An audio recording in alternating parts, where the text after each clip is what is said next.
Brightest blessings to you on this day. I am Davrine, your co-Razia. And right now we will discuss alchemy. Now, if you watch a lot of those conspiracy videos out there, alchemy is made out to be a very intellectual process. And while it can be interpreted intellectually, as you can see, if you merely look at this through the lens of intellectualism, if you look at these alchemical messages, it will mainly act as a mirror to show you what you want to look for. I believe in one of the Harry Potter movies, this was eloquently represented by the mirror that nobody was allowed to look at. Because when you looked into the mirror, you only see what you want to see. This is why when you take on the path of the alchemist, you must not only use the intellect, but you must also use the intuition. You must use the imagination.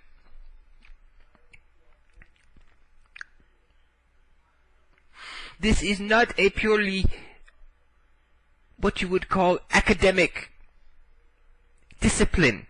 It is very creative.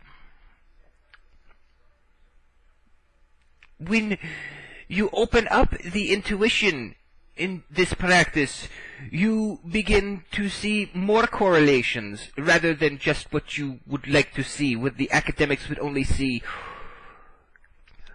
Well, everything represents mushrooms, or everything represents quantum physics, or everything represents world government. This is not necessarily the case. What you are looking at when you are looking at alchemical archetypes, you are looking at basic fundamental universal principles encapsulated in these stories, in these visual representations, in these allegories. And when you limit yourself to a purely intellectual scope, examining alchemical works, you will only see what you are looking for. Granted, you will see a lot into that, but you are limiting yourself.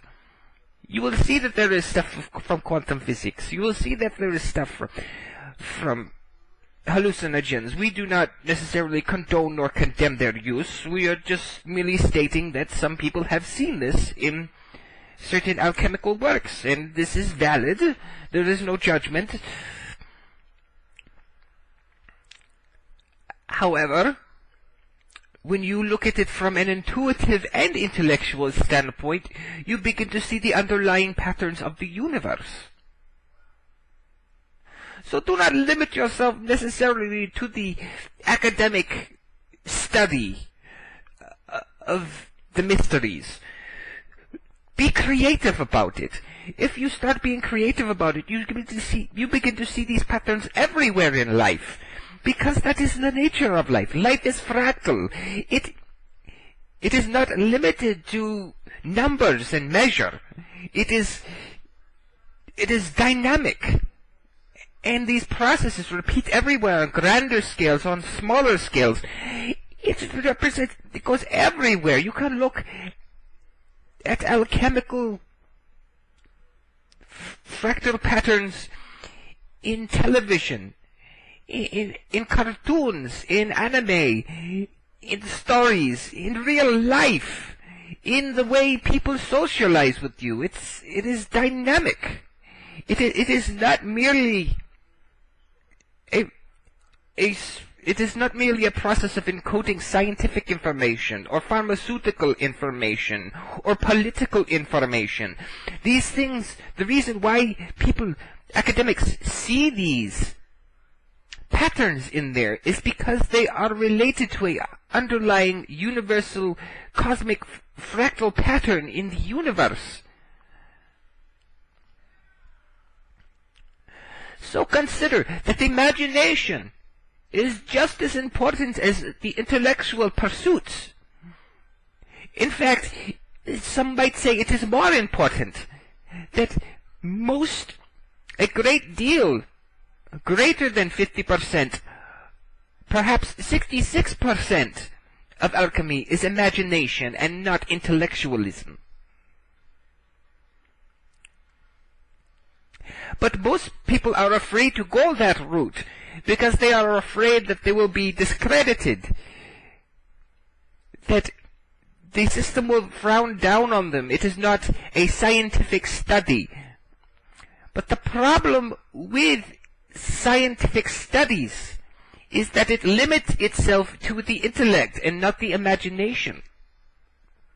If you have seen how researchers who actually use their imagination are treated, they are treated with scorn. And some might say this is part of the process of weeding out false ideas. But we must consider that even though an idea is poorly represented or is foundationally misunderstood by the person presenting it, there are certain truths to it that could be extrapolated that would better benefit the scientific community. The imagination is only appreciated after it has been scorned and its naysayers have passed on to their next life. But alchemy is not just a science, it is an art form. Consider this. You can have so much fun. I would recommend to you a particular meditation of imagining a superhero or hero or somebody that your favorite character in perhaps a comic book or a story or something you have invented yourself, and try to emulate the positive aspects of it. Just pretend that you are role-playing, but play it down in a sense that you